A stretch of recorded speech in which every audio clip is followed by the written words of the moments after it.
La musique traditionnelle chinoise et le style classique européen résonnent sous le regard des portraits de l'empereur Kangxi et de son contemporain français Louis XIV à la Cité interdite. Des invités prestigieux des milieux de la politique et de la culture ont eu le privilège d'assister à la cérémonie d'ouverture de l'exposition La Cité interdite et le château de Versailles, les échanges entre la Chine et la France au XVIIe et XVIIIe siècle.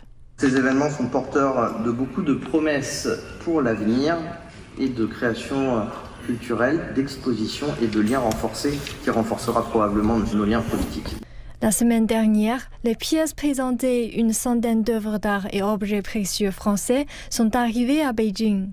Les vins chinois étaient dépourvus de ces montures en bronze à l'origine et on leur a ajouté une base en bronze doré et à la partie supérieure une sorte d'anneau en bronze doré. Et c'est pour les magnifier, parce que ces objets sont très très admirés par les Français. Et le bronze doré, c'est une spécialité des artisans parisiens.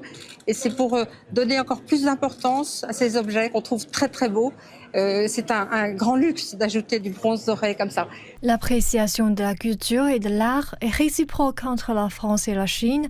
Après l'envoi en Chine, en 1685, de pères jésuites français en tant que mathématiciens du roi, les empereurs chinois à l'époque portèrent un véritable intérêt aux connaissances scientifiques et au savoir-faire français. La montre de poche qui apparaît sur l'affiche est précisément le témoin de cette période d'échange historique entre la Chine et la France.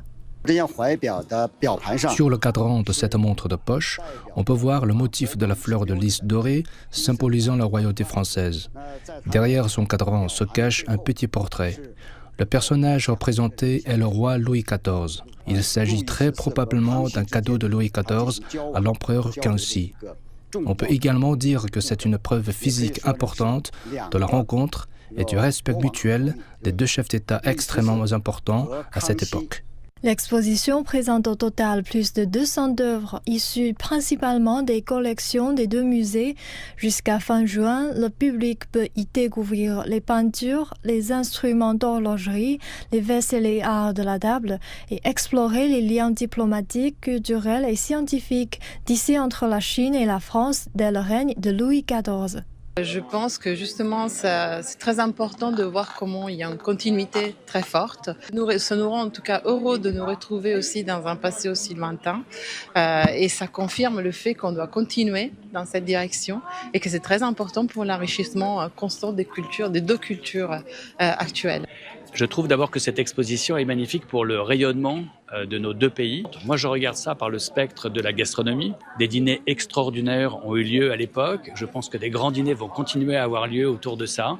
Et on voit dans cette exposition des vaisselles magnifiques, un certain nombre d'éléments qui montrent aussi cette passerelle, ce rayonnement, cette reconnaissance qui existe entre la France et la Chine.